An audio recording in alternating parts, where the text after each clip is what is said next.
মনোবীক্ষণ polyclinic, চিকিৎসার জগতে এক দশক। এখন এখানে সব বিষয়ে ডাক্তারবাবু এক ছাদের তলায়। ফোন করুন 7477799515 এই নম্বরে। কেরালায় কাজে গিয়ে মৃত্যু হলো সাগরপাড়ার এক যুবকের। নিথর দেহ বাড়ি ফিরতেই নেমে এলো শোকের ছায়া। পুজোর আগে যুবকের অকাল মৃত্যুতে শোকস্তব্ধ নতুন বামনাবাদ এলাকা। আপনার আনন্দে আমাদের উদযাপন। বিয়ে হোক বা পার্টি, বহরমপুরে এবার luxury banquet hall at golden retreat. জেলায় একমাত্র পিলারলেস ব্যাঙ্কোয়েট, আছে স্পা, সালন, ক্লাব মেম্বারশিপের সুযোগও। বহরমপুর শিল্প তালুকে গোল্ডেন রিট্রিট। কথা ছিল দুর্গাপুজোর 7 দিন আগে বাড়ি ফিরবে, কিন্তু বাড়ি ফিরল নিথর দেহ। জ্বর নিয়ে হাসপাতালে ভর্তি, তারপর সব শেষ। মাত্র 9 মাস আগে কেরালায় কাজে গিয়ে ডেঙ্গি আক্রান্ত হয়ে মৃত্যু হলো সাগরপাড়ার এক যুবকের। মৃত যুবকের নাম পবনদেব মণ্ডল। বাড়ি সাগরপাড়ার নতুন বামনাবাদ ভাঙা মন্দির এলাকায়। এর্নাকুলাম জেলার পাত্রিপল্লম এলাকায় পরিবারের সদস্যরা মিলে ঘর ভাড়া করে থাকতেন। ভাঙড়ি প্লাস্টিকের কাজে যুক্ত ছিল তারা।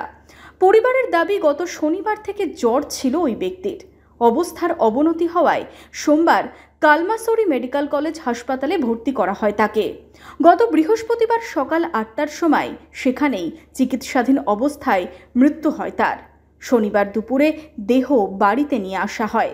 অসুস্থ বলতে গেলে জ্বর, ডেঙ্গু ধরা পড়েছিল। ডেঙ্গুর চিকিৎসা করলো, করার পরে ও সুস্থই হয়ে গেছিল।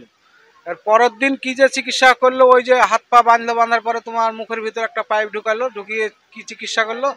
তার পরের দিন ওই তো রাত 2টার সময় আমাকে আবার ডাক হয়েছে যে তাড়াতাড়ি ওর মানে পবনদেবের বাবা তাড়াতাড়ি আসো। ওই হিন্দিতে বলছে। আমরা গেলাম, যাওয়ার পরে দেখছি তোমার অক্সিজেন চলছে, কিন্তু তোমার খালি এরকম একটা করে নিঃশ্বাস নিচ্ছে। বলছি যে ছেলে কথা বললো ভালো, সে আমার সাথে সব কিছু বললো, বাবা বাড়ি যাবো, আর সেই ছেলে এখন এই তো তোমার সকাল 8টা হতে হতে ছেলে মারা গেল। দেহ ফিরতেই এলাকায় নেমে এসেছে শোকের ছায়া।